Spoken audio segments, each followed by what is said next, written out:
Lucky you. 36 best Turned holes in into golf. Alternate Shots podcast, Barney's Army. where we talk about golf, Sandy. poker, James Bond. horse racing, Double. classic movies. Zenyatta. We have no script. Down the stretch they And come. we are glad you joined us. Frankly, my dear, I don't give a damn.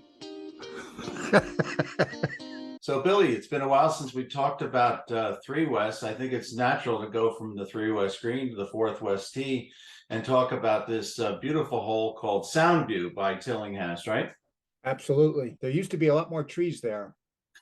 But if you look at that shot, it's sort of a slight dog leg left, but it doesn't really play like a dog leg. It's just more like you want to keep your tee shot out to the right towards that bunker out there. It's always a long, hard second shot into that green. No good in those bunkers, right? No good in those bunkers. And as you mentioned in the 3 West episode, way over on the right, there's out of bounds, which occasionally comes into play for long hitters who make the mistake of cutting it over there. I don't think no matter what I did, I could reach the out of bounds over there, but I've seen people over there, places you can go OB. It's about 415 from the 415 from the white and 438 from the black and 461 all the way back. Don't see anybody. I mean, once in a while I've seen these, the big hitters can carry that bunker, but most average players do not carry that bunker. And you can knock it into that bunker, it's not horrible, but it's not where you want to be. And if you're up by the lip, you've got to hit a wedge. But if you're in the middle or the back, then you can hit something flatter, maybe get it down in front. We'll talk about the front of the green later. And oftentimes people pull it a little left of that bunker, which is not jail, but again, not a good angle. Hey, Billy, it's really great. We have here a resident expert of 4 West, our great friend Damon Wright. Hi, Billy. How are you? Thank you so much for having me. I'm excited to chat with you guys today. Yeah, that's exactly what it would look like. I actually played 2 holes on Christmas Day in about 15-degree weather, just to make sure that we're still playing year round. Yeah. Well, this is coming. This is the springtime. I would imagine this is like sometime in April when those trees just start to bloom, right? I tell you what, I can't wait for that time. That's probably the best feeling in the world. It's opening day. Tell me about opening day and what your thoughts are on Winged Foot in general before we drill into 4 West.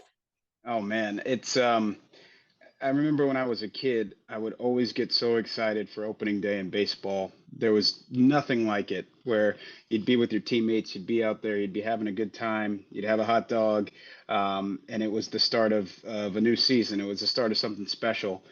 And I tell you what, I had that same feeling this year, where we had a group of our closest friends playing golf together, having dinner together, just being out at a historic place like Wingfoot. There's really no other feeling like that. And I didn't think I was going to experience at my age now the same feeling I had when I was 9 years old, just to be out there and totally exuberant with a place like Wingfoot in April. So there's really nothing like it. The feel.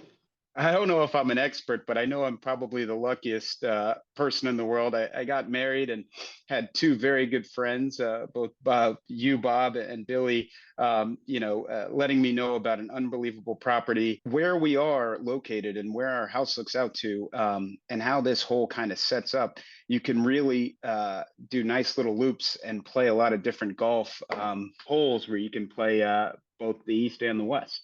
I think Wingfoot is such a special place.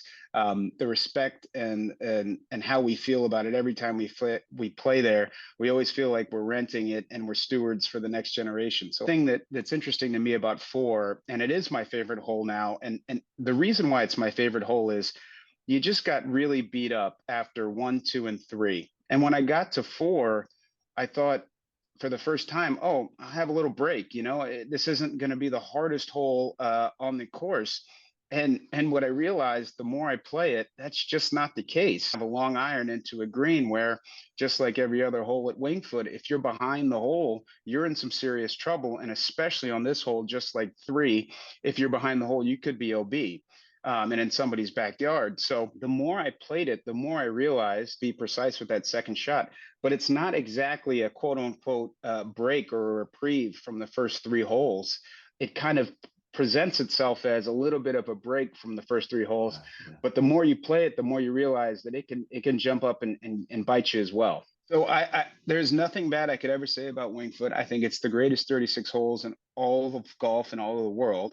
However, as much as I do love this green, I do think that the Biarritz would be really, really cool because it would add an element even more so to this hole that would stick out completely in your mind.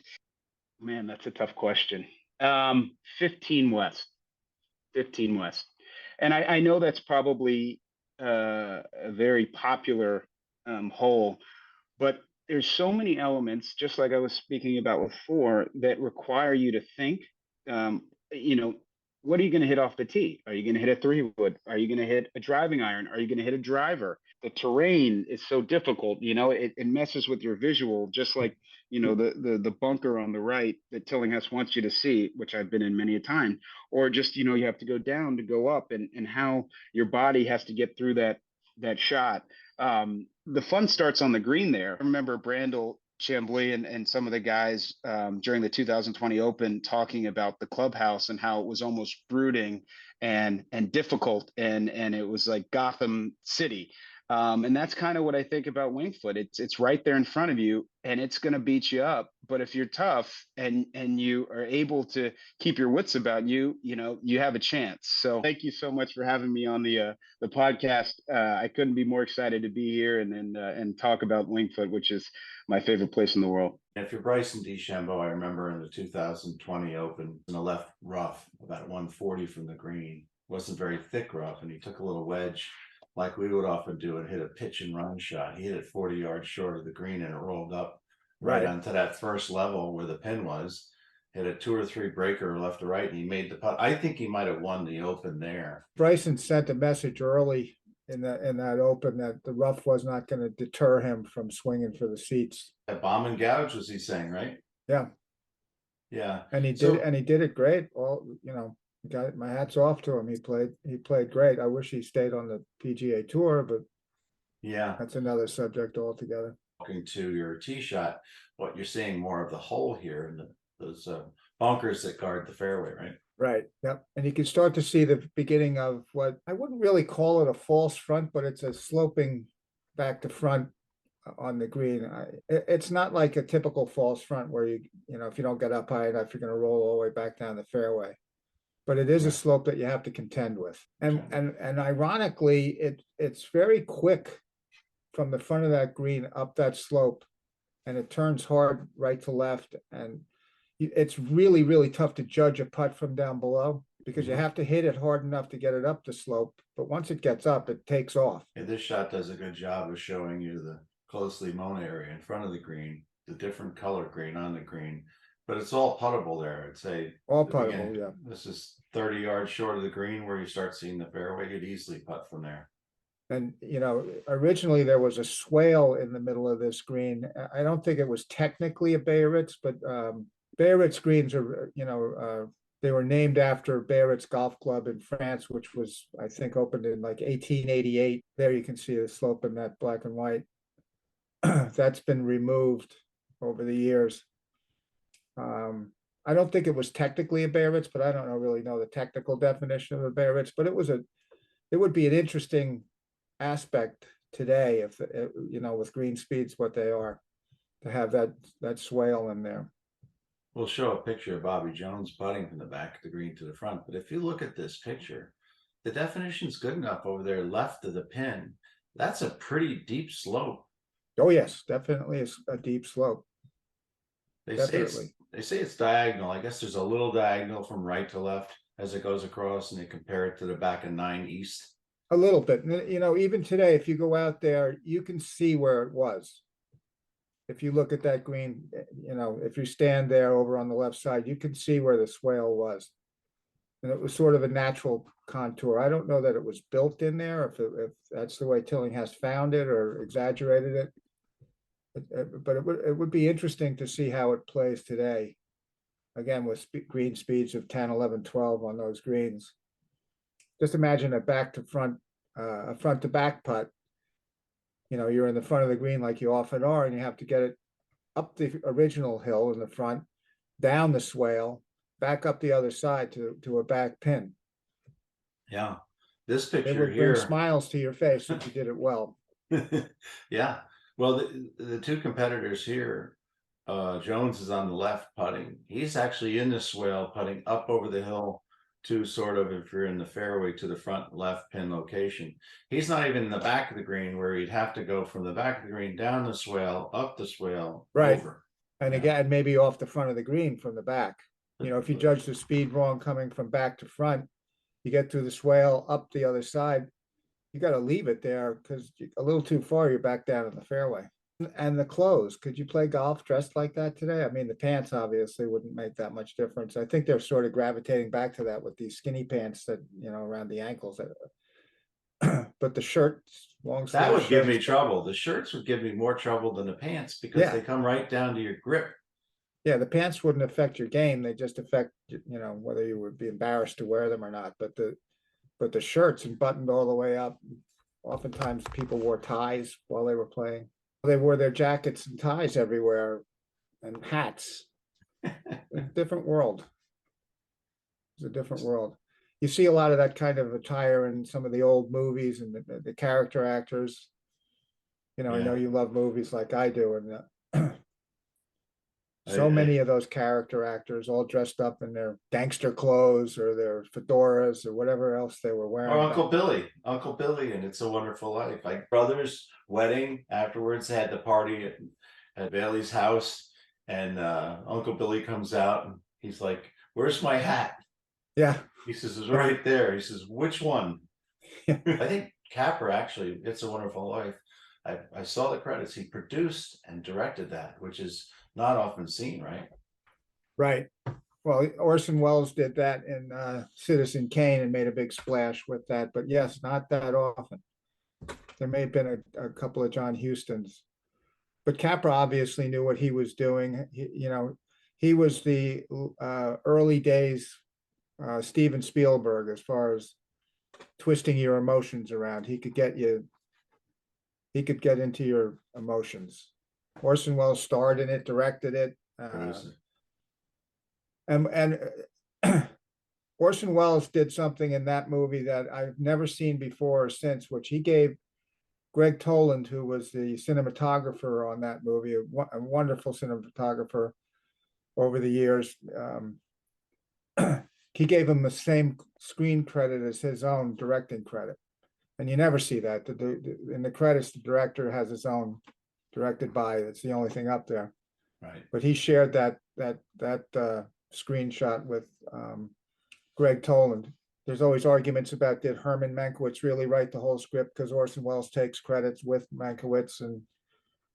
But the least important thing of that movie is the script, important than the amazing innovations that Greg Toland used in shooting that movie.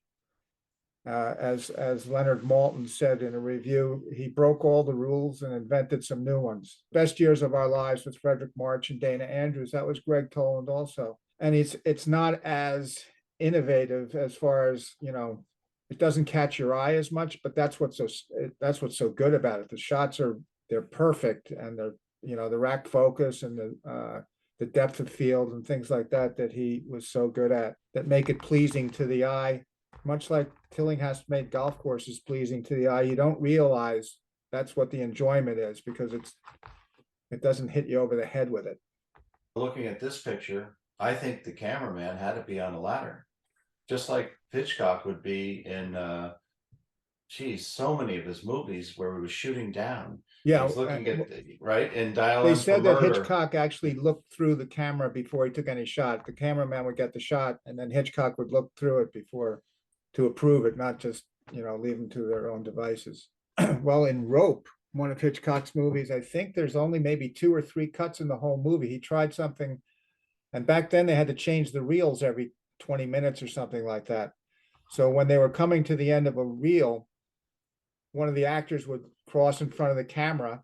They'd stay there, they switch the reel, and then he'd continue to move as they rolled again. So they black out the shot. They black out the shot. Yeah, but there's, I think, only two, maybe 3 cuts in that entire movie. Yeah, and it was an apartment where living room was the dining room, and then behind that was the kitchen. Right. Off to the left was the door, but the same shot kind of came from that location. Well, in that door, the swinging door, that, you know, there's one shot where he goes in the door swings open, you see him open the drawer with the rope, Yep. and then it swings closed, it swings back open, and you see him drop it in the drawer. So, you know, he used that door as a gimmick. Hitchcock was probably an interesting character. I don't know much about his real life, because I'm much more interested in the works that he does. Heard him in an interview once say that when he was 5 or 6 years old, on his birthday, his father gave him a note and told him to bring it around the corner and give it to the sergeant constable at the local police station.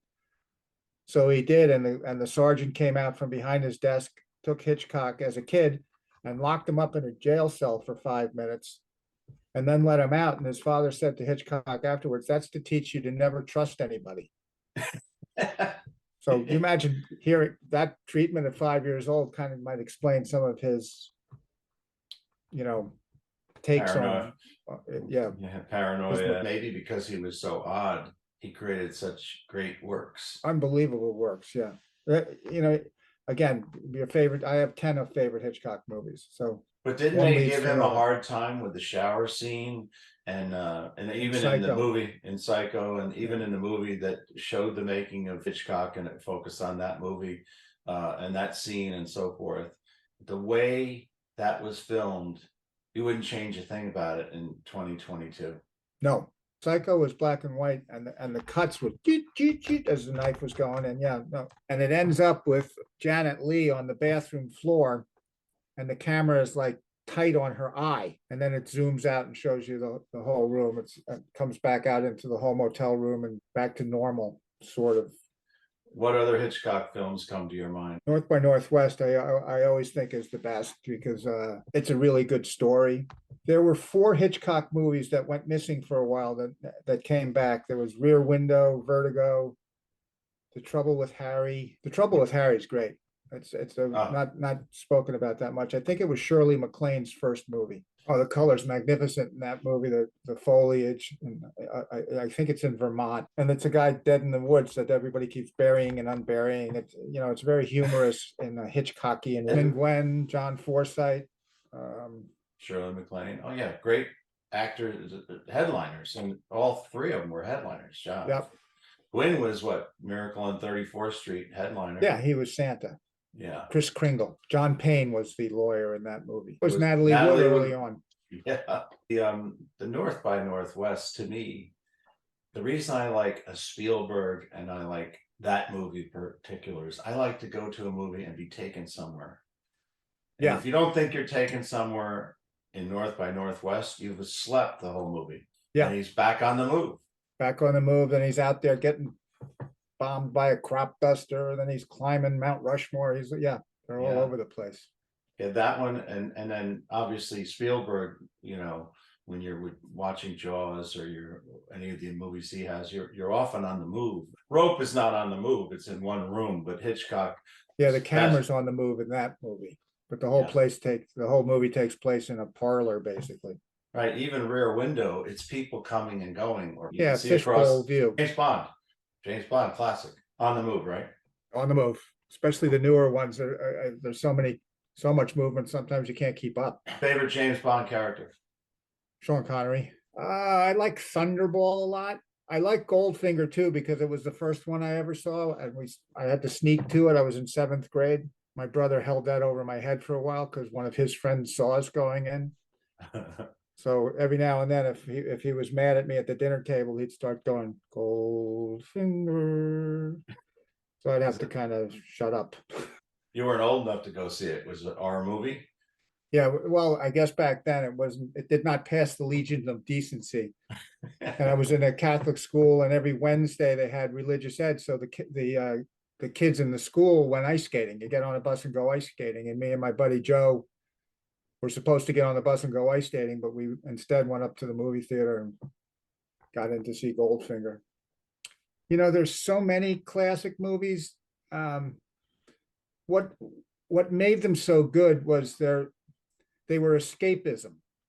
They didn't focus on, many messages, so to speak. It was more on, the screwball comedies, for instance, are always great to watch. They're just wacky things. And there was a stable of character actors that was enormous. Alicia Cook, Edward Brophy, all these different character actors that would show up and you felt like you got to know them. They don't so much exist anymore like that. Everybody's handsome. As I've said before, they don't look like Edward G. Robinson anymore. They look like George Clooney and Brad Pitt. And the acting has taken sort of a back seat to the actor. You're absolutely right. Half the reason I watch Rear Window is the few early scenes with Thelma Ritter. Ever give her a chance to be a star, a leading role? She was always right there as the same kind of character. She made the most of her 5 minutes, if it was 5 minutes in the entire 100 minutes of a Absolutely. movie, right? But look at Eve Arden. Oh, Eve Arden was a great character. I always felt like Eve Arden was the one you wanted to be on your side in the movie. She was never the leading character, but in any kind of situation where there's always conflict in the movie, you wanted Eve Arden on your side. She was in Mildred Pierce with Joan Crawford, a wise guy too. She was great wisecracks. Somebody made a comment in one of her movies about how great men were, and she just says the little dears. Danny Kaye and Bing Crosby, was it White Christmas? I don't know if it was that one or Holiday Inn, where they go to the inn and the woman was the receptionist. She was the housekeeper. Yeah, she was the general's aide de camp. Holiday Inn was a White Christmas was a remake of Holiday Inn. Bing Crosby and Fred Astaire were in Holiday Inn. And Danny Kaye and Bing Crosby. And Bing Crosby again in White Christmas. Yeah, Bing Crosby. And White Christmas was, I think, the #1 selling single back in the day, where they had 45 records forever. White Christmas was in color and Holiday Inn was not. Yeah. Holiday Inn had great songs, and the concept of the Holiday Inn is still kind of interesting. It was an inn that celebrated every holiday. Well, it brings it back to Wingfoot. We had Bing Crosby played a lot of golf at Wingfoot, and Bob Hope, member guest, or the big events like the member, where we'd have 250 lunkheads at a dinner, right? And after their steak, you wanted to have somebody come up and be funny, not too long, but funny. So I always ask Billy O'Keefe, "Hey, Billy, can we get your brother Ray? Can we get your brother Ray come here?" He says, "What do you want Ray for?" I said, "Well, talk about, got to be entertaining and funny." He says, "Ray, heck with Ray. I'm the funny one." And he is. He's got such a dry sense of humor. It's hilarious.